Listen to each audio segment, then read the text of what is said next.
지금 네가 우리한테 돈을 맡겨놓기라도 했니? 당장 이 돈 내놔! 저는 덜덜 떨리는 손으로 새아가가 들고 있던 돈 봉투를 거칠게 낚아챘습니다. 제 남편이 어떤 마음으로 마련한 돈인지 너무나도 잘 알기에 도저히 그 모욕적인 상황을 참을 수가 없었죠. 어머님, 갑자기 왜 이러세요? 제가 뭐 틀린 말 했나요? 다들 그 정도는 받는데 저만 못 받으니까 섭섭해서 드린 말씀이잖아요. 저희가 남도 아니고 가족인데 이 정도 서운함도 표현 못 하나요? 섭섭해? 너 지금 섭섭하다고 했니? 이 돈이 어떤 돈인지 알지도 못하면서 고작 네 허영심 채울 가방 하나 못 산다고 부정을 부려? 두모 피눈물도 모르는 것들한테는 단돈 10원도 아깝다. 제 호통에 당하는 찬물을 끼얹은 듯 조용해졌습니다.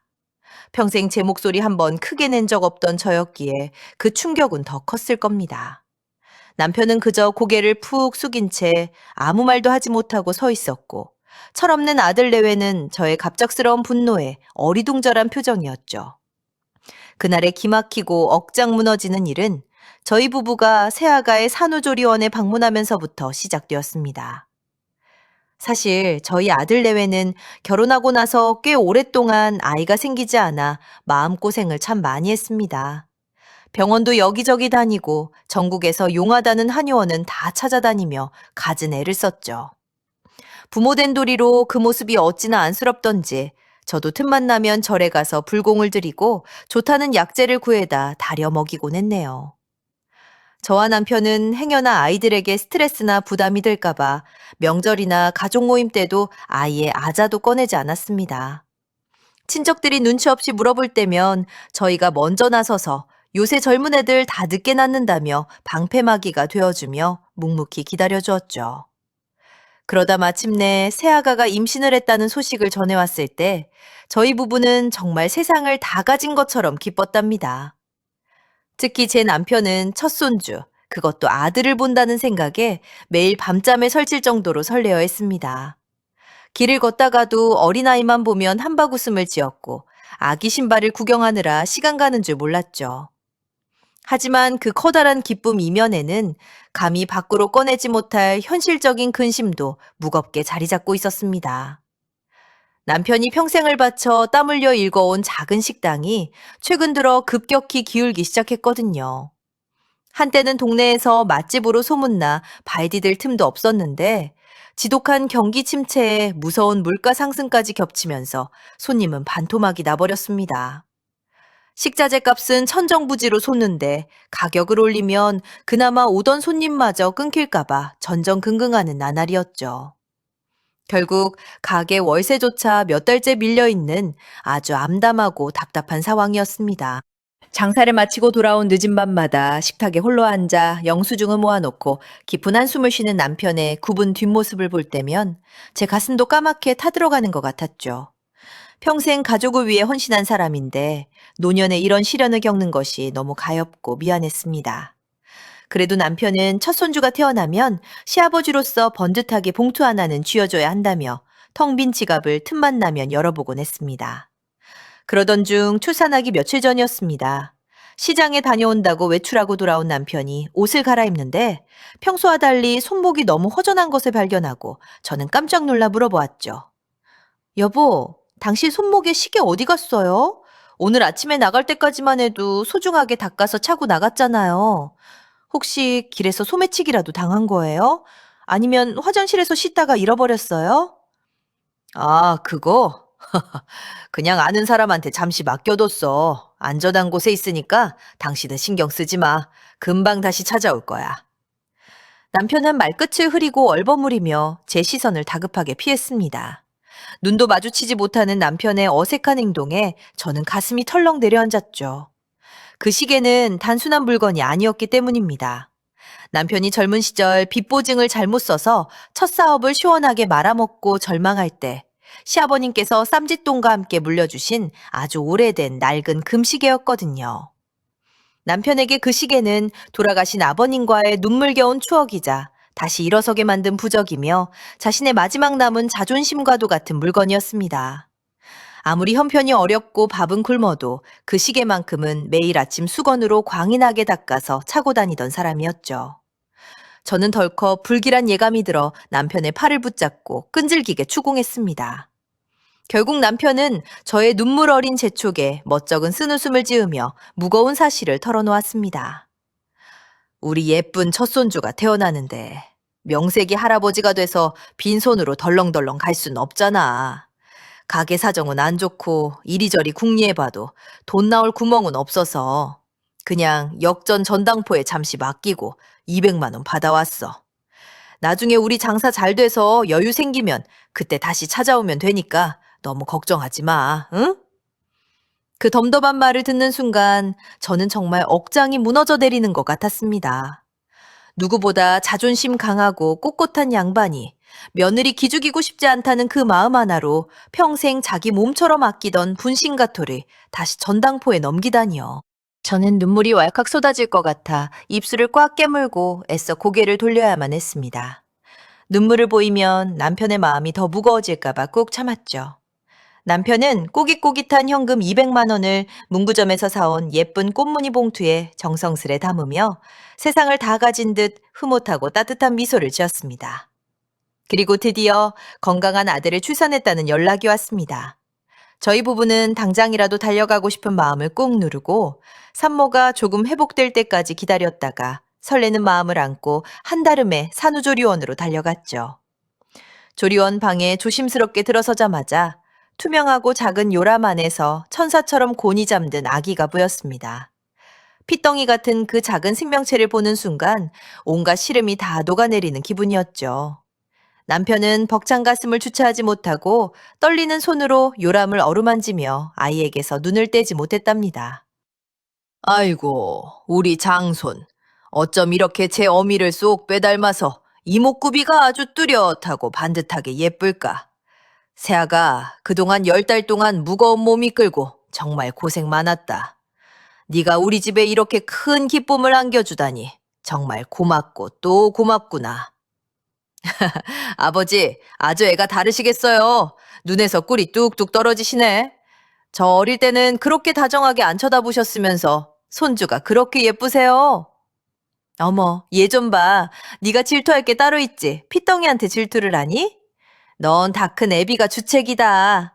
세아가 몸은 좀 어때? 어디 쑤시거나 불편한 곳은 없고? 밥은 입에 좀 맞아? 네, 어머님. 여기 조리원 시설이 워낙 유명하고 좋아서 마사지도 받고 푹 쉬고 있어요. 아버님도 먼 길 오시느라 고생하셨어요. 앉으셔서 과일 좀 드세요. 방 안에는 정말 오랜만에 근심 없는 따뜻한 웃음꽃이 피어났습니다. 새아가도 밝은 얼굴로 저희를 맞아주었고 철없는 아들 녀석도 드디어 진짜 아빠가 되었다는 사실에 꽤나 어깨에 힘이 들어가고 들떠 보였죠. 남편은 한참을 아이 곁에 머물며 미소를 짓다가 조심스레 안주머니에서 미리 정성껏 준비해둔 그 돈 봉투를 꺼냈습니다. 그리고는 며느리의 손에 그 봉투를 두 손으로 꼭 쥐어주며 진심을 꾹꾹 눌러담아 말했습니다. 새아가, 이거 정말 얼마 안 되는 적은 돈이지만 내가 너를 위해 준비한 출산 선물이다. 그동안 우리 식구 챙기느라 고생 많았어. 이 돈은 우리 아들 녀석 주지 말고 오로지 너만을 위해서 써라. 맛있는 것도 사 먹고 필요한 거 있으면 절대 망설이지 말고 사고. 내 마음이니 거절하지 말고. 알겠지? 남편의 투박한 목소리에는 며느리를 향한 깊은 애정과 진심 어린 고마움이 듬뿍 묻어 있었습니다. 저는 남편이 저 200만 원을 도대체 어떤 심정으로 어떻게 마련했는지 뼛속 깊이 알기에 가슴 한구석이 뻐근하게 뭉클해졌죠. 며느리는 처음엔 화사하게 눈웃음을 지으며 두 손으로 봉투를 받아들었습니다. 두께를 보아하니 상품권인가 싶었던 모양이죠. 하지만 그 따뜻하고 훈훈했던 분위기는 며느리가 봉투 안의 내용물을 슬쩍 확인한 순간 아주 차갑고 싸늘하게 식어버리고 말았습니다. 며느리는 봉투 입구를 살짝 벌려 지폐의 두께와 색깔을 확인하더니 방금 전까지 짓고 있던 미소를 순식간에 싹 거두었습니다. 그러고는 갑자기 땅이 꺼지라 푹 한숨을 내쉬며 미간에 살짝 찌푸리며 입을 열었죠. 어머, 아버님, 요즘 백화점이나 마트 물가가 얼마나 많이 올랐는지 혹시 모르세요? 기저귀 값에 분유 값에 앞으로 애 키우려면 들어갈 돈이 태산인데 솔직히 200만 원으로는 애기 내복 몇 벌 사면 대체 뭘 할 수 있겠어요. 좀 민망하네요. 그게 무슨 소리니, 세아가.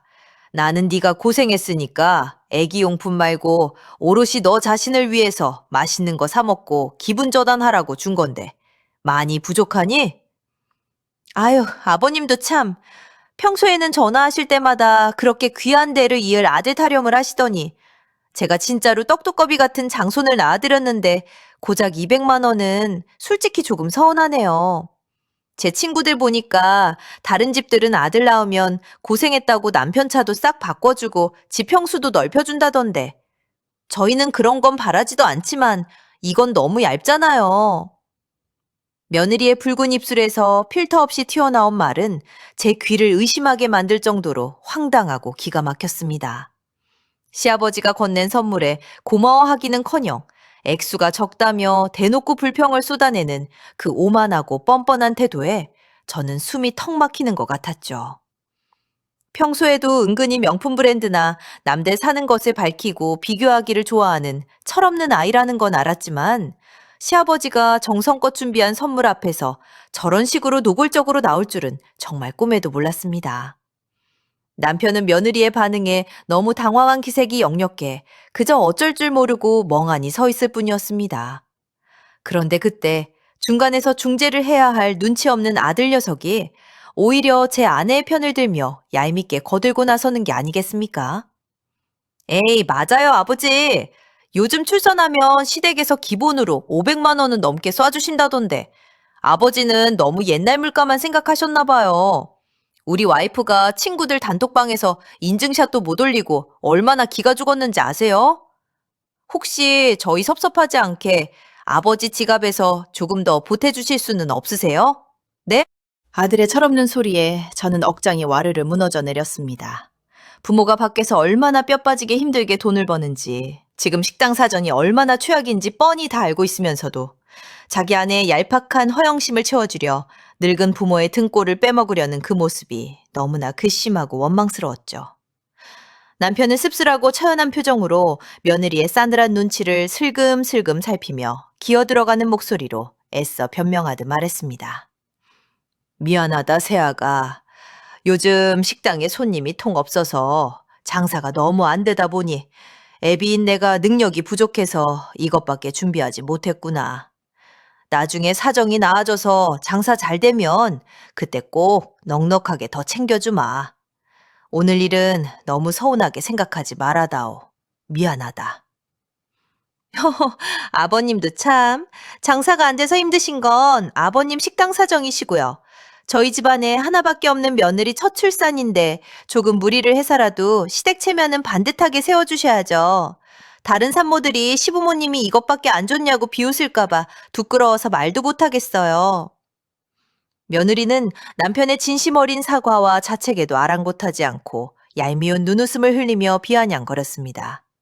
남편은 죄인처럼 고개를 푹 숙인 채 그저 조리원 바닥만 뚫어지라 바라보고 있었고 저는 뱃속 깊은 곳에서부터 끓어오르는 화를 간신히 억누르며 두 주먹을 꽉 쥐었습니다. 당장이라도 소리를 지르고 싶었지만 갓 태어난 손주가 깰까봐 입술을 깨물며 참았죠.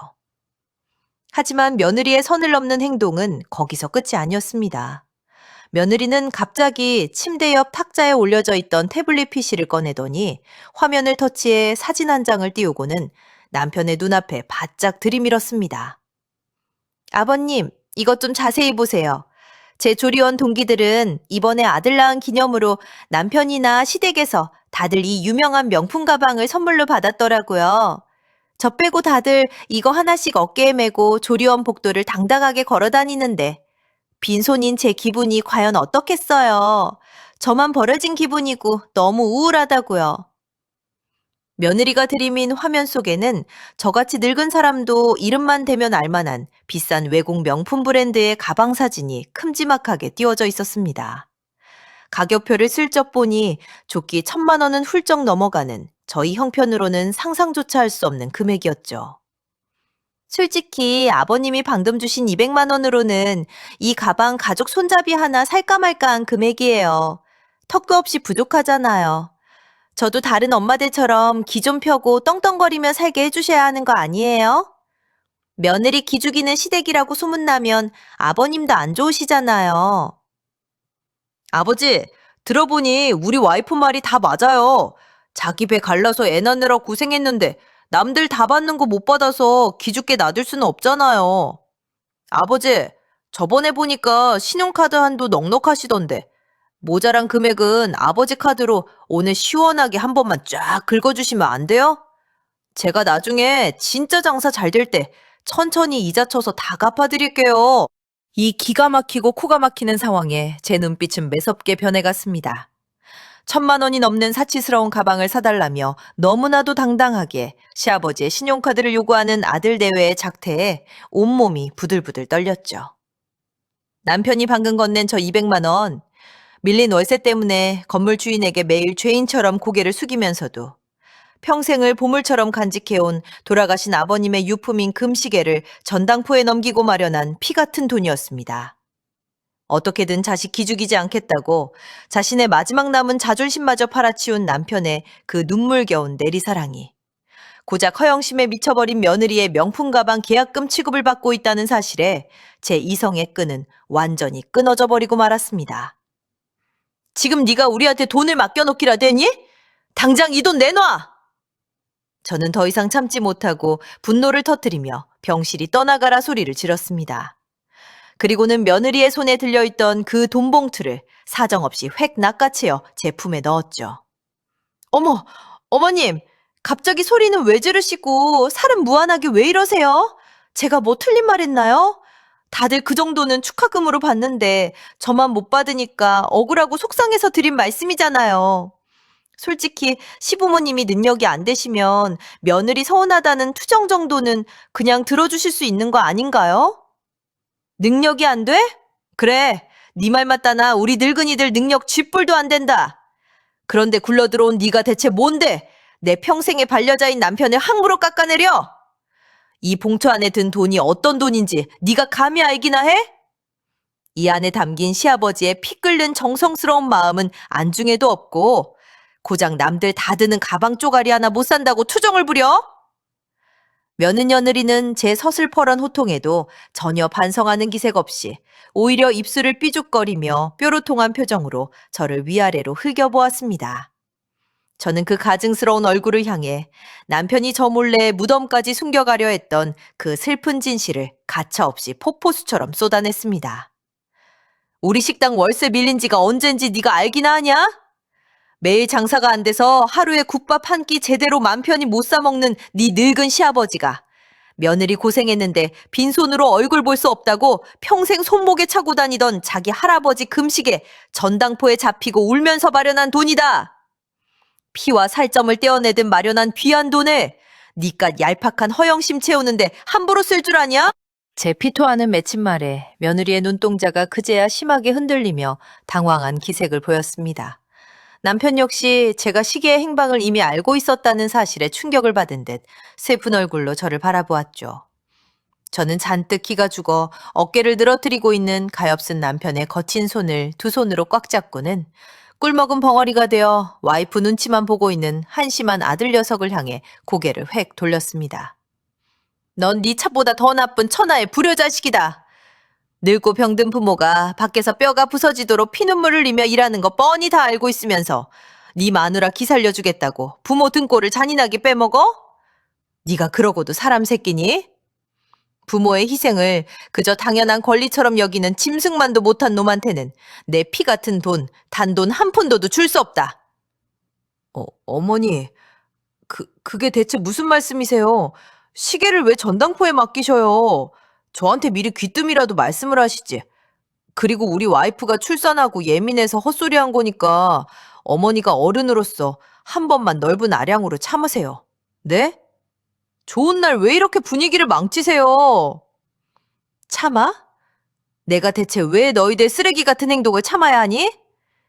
너희들이 낳아준 부모의 길을 우습게 하는 호구로 하는데 내가 왜 속이 썩어 문드러지면서 참아줘야 하냐고. 우리는 이제부터 너희들한테 들어갈 돈 단돈 10원짜리 하나도 없을 거니까 영원히 그렇게 알고 살아라.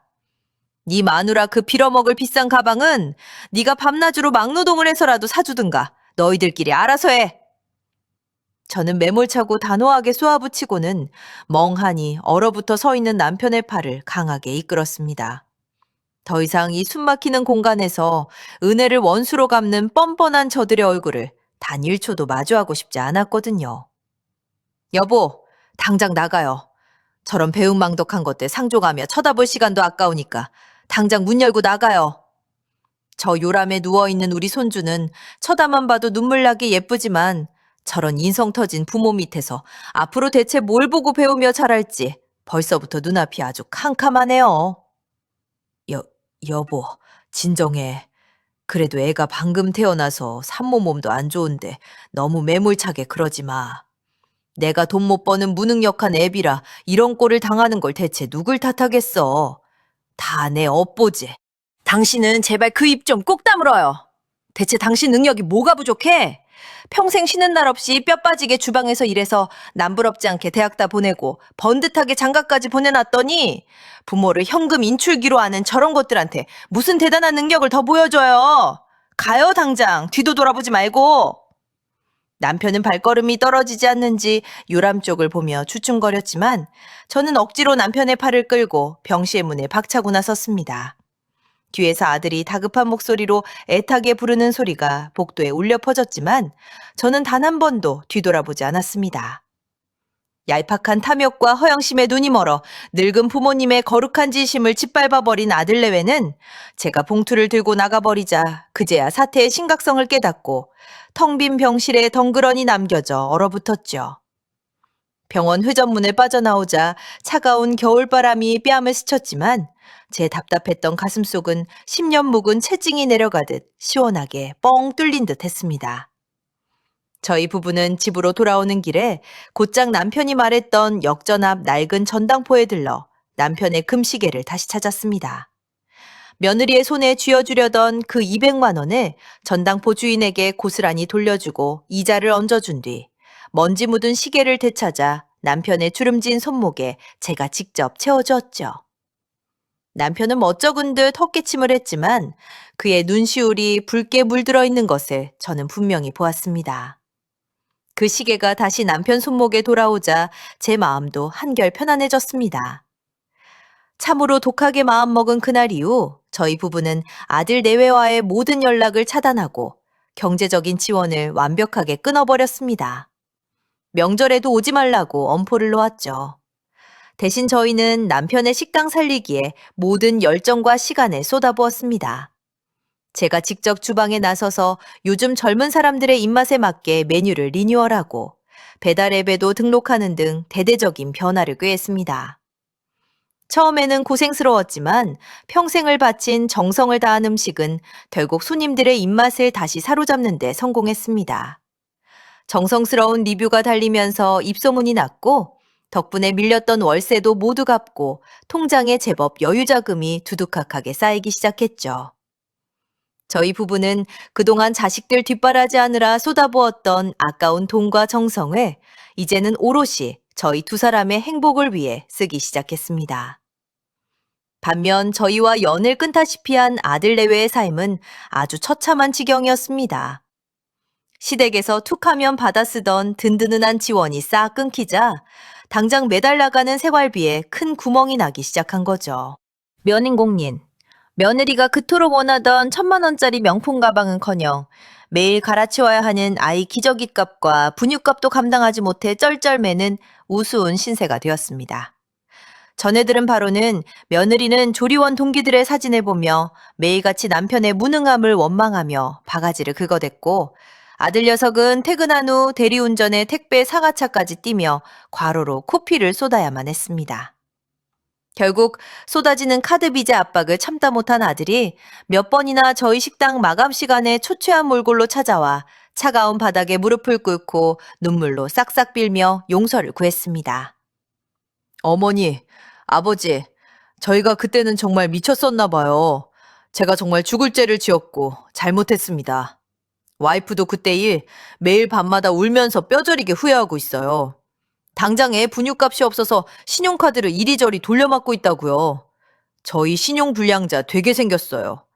제발 부모로서 한 번만 눈 감고 용서해 주시고 조금만 도와주세요. 네? 아기가 굶고 있어요.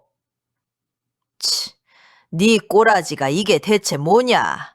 불과 몇 달 만에 네가 어쩌다 이렇게 팍싹 늙어버렸어. 눈 밑에 다크서클 좀 봐라. 밥은 제대로 챙겨 먹고 다니는 거니? 당신은 마음 약해지지 말고 가만히 있어요. 야 이놈아, 네가 어엿한 성인으로 가정을 꾸렸으면 죽이 되든 밥이 되든 네 힘으로 책임지고 건사해야지. 어디서 또 뻔뻔하게 손을 벌리려고 기어와? 우리가 눈 감고 죽을 때까지 너희 뒤치다꺼리나 하며 호구처럼 살 줄 알았니? 꿈도 꾸지 마라. 네 마누라 그 헛된 허영심 채우느라 생긴 더러운 빚은 네가 잠을 줄이고 뼈를 깎아서라도 알아서 갚아. 우리는 이제 너희들 신경 완전히 끄고 우리 부부 남은 인생 여유롭게 즐기면서 행복하게 살 거니까 앞으로 두 번 다신 우리 앞에 얼쩡거리며 찾아오지 마라. 저는 다시 마음이 약해져 눈물을 글썽이는 남편의 손을 꽉 쥐어자 잡고는 바닥에 엎드려 오는 아들을 아주 단호하고 냉정하게 밖으로 내쫓았습니다. 엄마로서 마음 한구석이 칼로 저미듯 아파왔지만 여기서 제가 불쌍하다고 져주면 저들은 평생 늙은 부모의 고열을 빨아먹는 기생충으로 남을 게 뻔했으니까요. 아들은 세상이 무너진 듯한 표정으로 어깨를 들썩이며 식당 문을 나섰고 그 후로는 저희의 단호한 태도에 질렸는지 정말 저희 앞에 그림자도 나타나지 못했습니다. 가끔 친척들을 통해 건너 건너 들리는 소문에 의하면 며느리는 결국 생활고와 늘어나는 빚을 견디지 못하고 동네 마트 계산원으로 억지로 일을 시작했다고 하더군요. 그렇게 시부모 알기를 길가에 구르는 돌멩이보다 우습게 알던 철없는 아이가 이제야 하루 종일 서서 땀 흘려 일하며 돈의 무서움과 삶의 무게를 뼈저리게 깨닫고 있다니. 참으로 씁쓸하면서도 완벽한 인과응보라는 생각이 들었습니다. 요즘 저희 부부는 장사가 쉬는 주말마다 예쁜 옷을 차려입고 가까운 근교로 드라이브를 가거나 평소엔 못 먹던 맛있는 음식도 마음껏 사 먹으며 신혼부부처럼 오붓특 시간을 보내고 있습니다. 남편의 거친 손목에는 여전히 아버님이 물려주신 그 낡은 금시계가 든든하게 자리 잡고 있죠. 시계를 볼 때마다 저희는 서로를 향해 옅은 미소를 짓곤 합니다. 비록 눈에 밟히는 손주의 재롱을 보지 못하는 것은 아쉽지만 끝없는 희생을 강요하던 자식이라는 족쇄에서 벗어나 비로소 저희 부부만의 평화로운 삶을 되찾은 지금이 저는 더할 나위 없이 행복합니다. 부모의 진심을 그저 돈의 액수로만 가볍게 저울질했던 철없고 어리석은 아들 내외가 부디 이 험난한 세상 속에서 자신들의 과오를 깊이 뉘우치고 진정한 가족의 의미를 깨닫는 날이 오기를 조용히 바랄 뿐입니다. 물론 그들이 깨닫는다고 해도 저희의 닫힌 문이 다시 열릴 일은 없겠지만요.